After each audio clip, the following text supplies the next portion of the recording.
So you just bought a shiny new motherboard, and after you're done oohing and eyeing over the heat sinks that say Extreme Gamer, that are designed to look like a battle axe or whatever, you might have noticed all those tiny traces on the board that connect all of your ports, headers, and sockets together and actually make the board light up and function correctly. And although they're not particularly exciting, traces on printed circuit boards, or PCBs, have basically made all of modern electronics possible.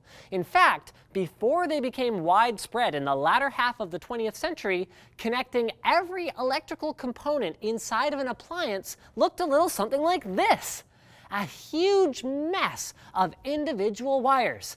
This is actually a look inside of a TV from 1948. I mean, imagine trying to build a computer or even buy a flat panel TV if you had to deal with that. Fortunately, the idea of embedding wires in a flat piece of fiberglass really took off as the years went by, making it possible to fit a PC in a backpack instead of a giant cabinet. But how exactly then do they pack so many important connections in such a small space?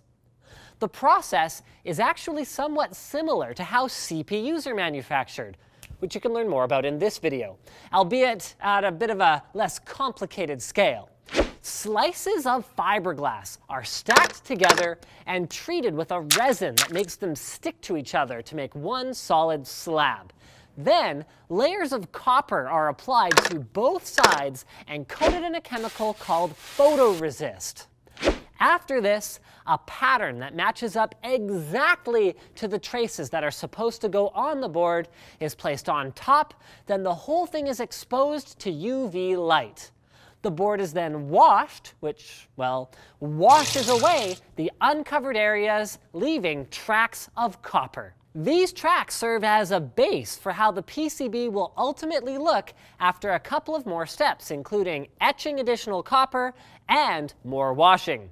But keep in mind that this process is often done in layers, which is why it's a terrible idea to try and drill through your motherboard if you're having trouble mounting a cooler to it. The internet has more than a few tales of people that tried to do this, only to find out that their board didn't work at all afterwards because they drilled in the middle of traces that were visible from the outside, but went right through ones that were inside of it. But that isn't to say that boards don't get drilled at all during manufacturing. At the factory, boards not only get mounting holes drilled through them for whatever form factor they happen to fit in, but they also get small holes to accommodate connections for small electrical components like chips, capacitors, and resistors, as well as tiny interconnects between the different layers of copper traces. So after things like PCI Express slots, heat sinks, and CPU sockets are mounted or soldered to the board, it's basically finished. But since a PCB is just a collection of electrical connections on some kind of a substrate, you don't actually need any fancy manufacturing processes to make a simple one. In fact, you can even buy markers that will dispense electrically conductive ink onto special paper, so you can literally draw your own working PCB. Pretty cool. But given the inherent complexity in manufacturing something like an ATX motherboard, I wouldn't count on being able to make your own one of those, and maybe stick to, making LED art that you can stick to your refrigerator.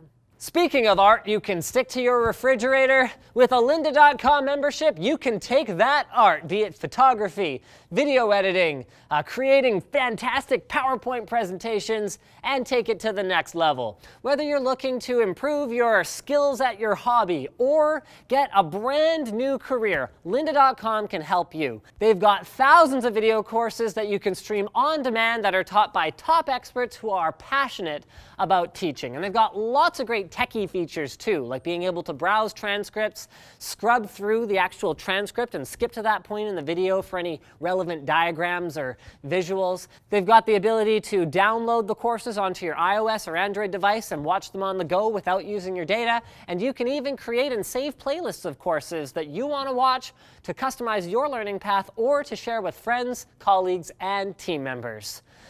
So visit lynda.com.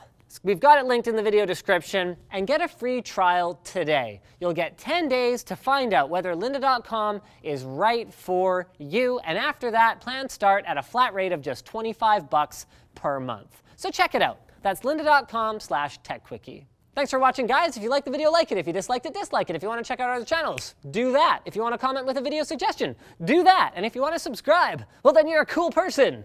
Go ahead and do that.